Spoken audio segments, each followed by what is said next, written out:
In November 2000, a criminal gang attempted the most audacious robbery in British history.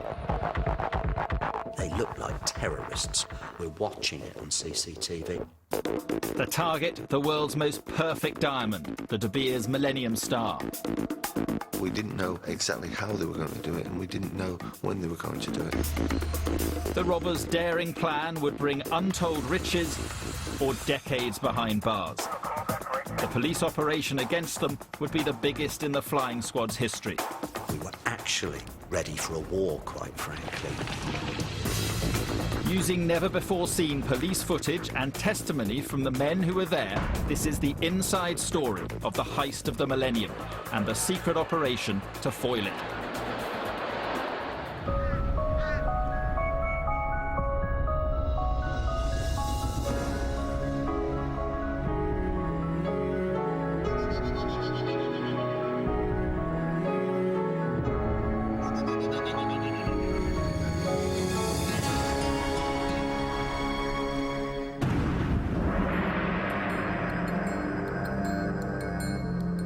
London's Millennium Dome, scene of the biggest diamond raid in British history. It was a story that made headlines around the world, but for the police, it all began 9 months earlier. In February 2000, flying squad officers based at New Scotland Yard received reports of a dramatic incident 3 miles away in Battersea.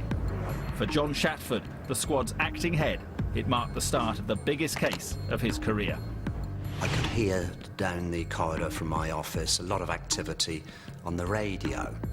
And with that, Lindsay came running down and said, I think there's a terrorist explosion or something is happening at 9 Elms, but it might be a robbery. I said, well, I've got to get there.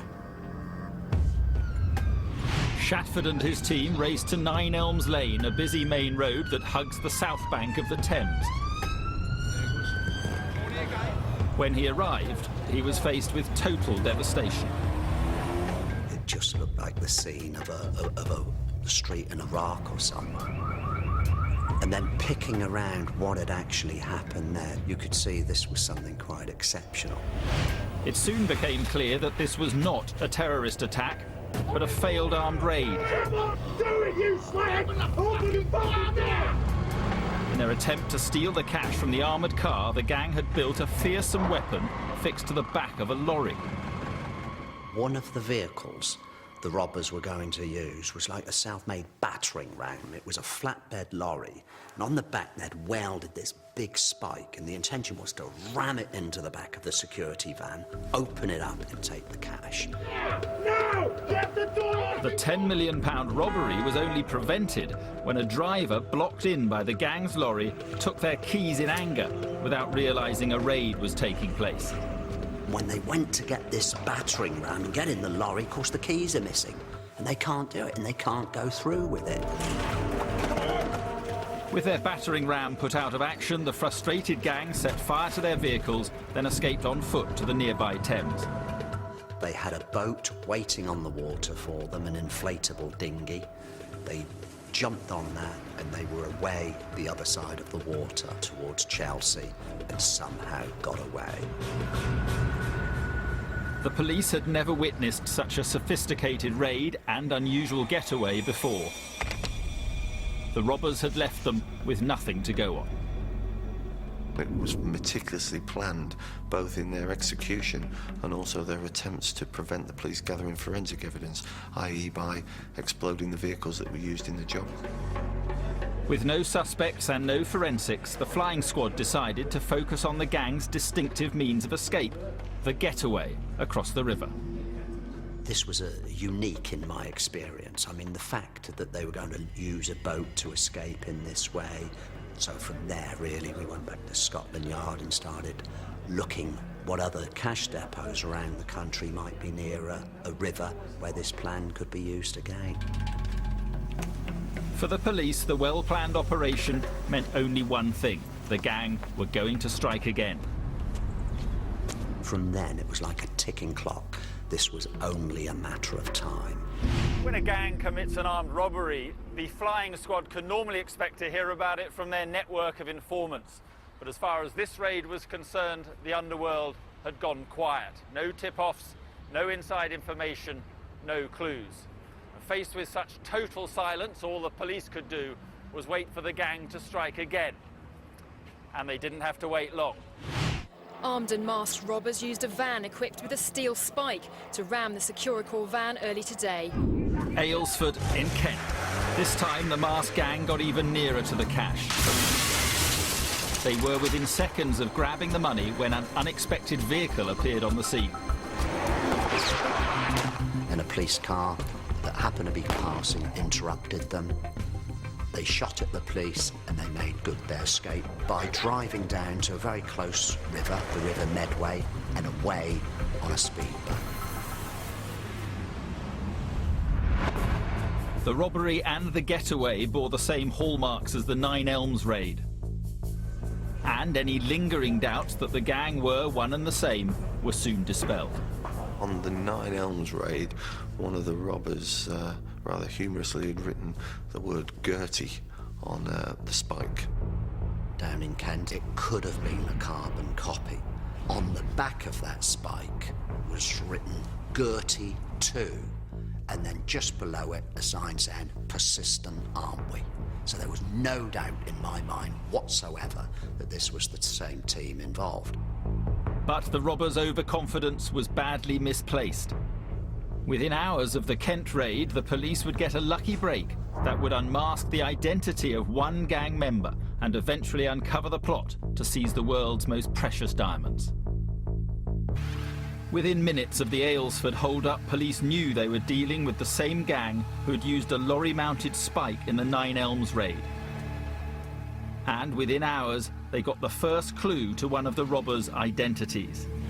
It came from a lowly constable in Kent CID.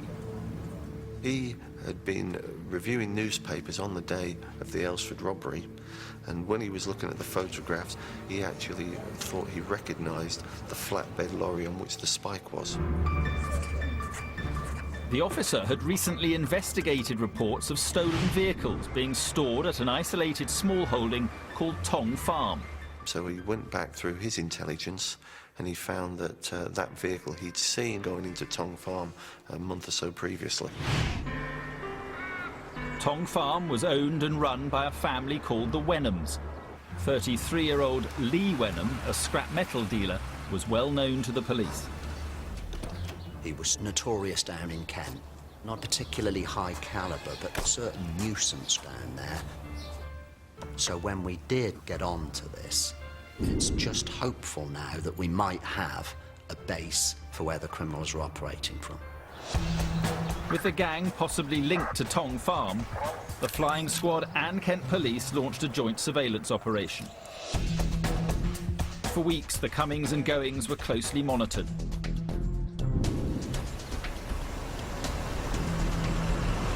This police video taken at the time shows Lee Wenham's truck leaving and arriving.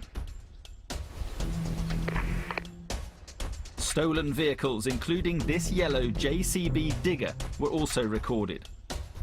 But more important were these images. Wenham had company. We didn't exactly know who they were, but they appeared to be these heavy criminals that we thought had probably come from London. The visitors were later identified as Ray Betson and Bill Cockram, career criminals well known to London detectives. That was a real eureka moment, because when we realised we had someone of the pedigree of Betson, someone that we considered to be extremely dangerous, and someone with the capability and wherewithal to plan the job of this calibre. And that really started to put this on a totally new level. Despite his reputation, Betson had relatively few criminal convictions. Raymond Betson is a very charismatic character. He has a fairly limited criminal conviction, which only goes to show that he was very, very good at what he did. Cockram was Betson's right-hand man, his lieutenant. If you were to see him in the street, he's just a middle-aged man. But once again, you know, amongst the criminal community, Cochrane himself had a presence as well.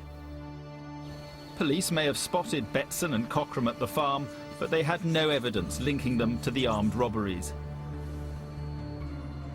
It wasn't until they identified the driver of this van that another piece of the jigsaw fell into place. His name was Terence Millman. Millman himself was an armed robber with a formidable record. You name it, he's done it. If it involved the gun, he had done it. And this was clearly someone else in the gang that gave it the caliber that we were expecting. Millman was not only known to the police, he enjoyed respect in London's underworld. I knew Terry from when he was a young fella, a young kid, and he first arrived in Wormer Scrubs when I was there, and I got close to him then. And he's a nice guy, a good guy. Detectives were now confident they had the key members of the gang. Betson, the career criminal. Cochrane, the number 2. The experienced Millman.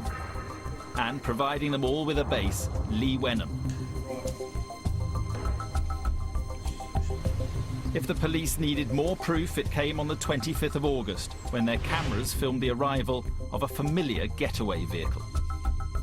One of the most significant moments was when we actually saw a boat being taken into Tong Farm, because it told us that we were looking at the right place and that these were people who were preparing for the next job.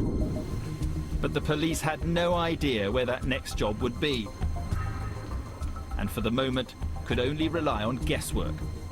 We actually had officers deputed to actually gather as much intelligence as they could around potential targets that might be at risk, and we drew up plans around possible locations at the time.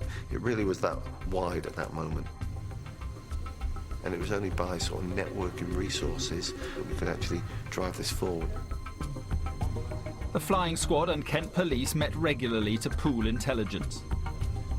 At one of these meetings, it emerged that Lee Wenham, rather than planning an armed robbery, appeared to be organising a family day out. Lee Wenham was looking to purchase a family ticket, and the price of the family ticket, I believe, was around about £58. Yeah. And we researched that, and the intelligence picked up that the cost of a family ticket to go to the Dome was £58. The Millennium Dome in Greenwich was the site of the largest exhibition in Britain. But throughout the year 2000, it made headlines for all the wrong reasons. Massive overspends, poor attendances, and critical reviews had dogged it since day one. So at least someone's visiting the Dome, and it started to sound a bit odd. Well, why would he go to the Dome? You know, it's on the news every night that not enough people are going. And someone just threw out, it was a DI who was at Greenwich, just threw out across the, unless they're going to steal the Millennium Diamond. The diamond, known as the Millennium Star, was the centrepiece of a £350 million De Beers exhibition. This dazzling collection would make a tempting target for any determined robber. I remember it suddenly hit me. I thought, my God. And I'd visualised that river, the Thames, bending around the Dome. And it's something that you really, really want to be true, because it's actually so extraordinary that you think this would be absolutely sensational. If the gang were planning to rob the diamonds, the flying squad would need to follow Wenham's every move during his upcoming visit to the Dome. To do so, they used a cover story to infiltrate an officer into its CCTV control room. We managed to get Sean Allen to go into the control room, look at the cameras, purporting to be looking for drug dealers. That cover story enabled us to turn cameras, focus cameras, zero in on people, and we kept up the pretense for quite a while that we were actually, I'd say, looking for street dealers who were plying their trade. On the day of the visit, when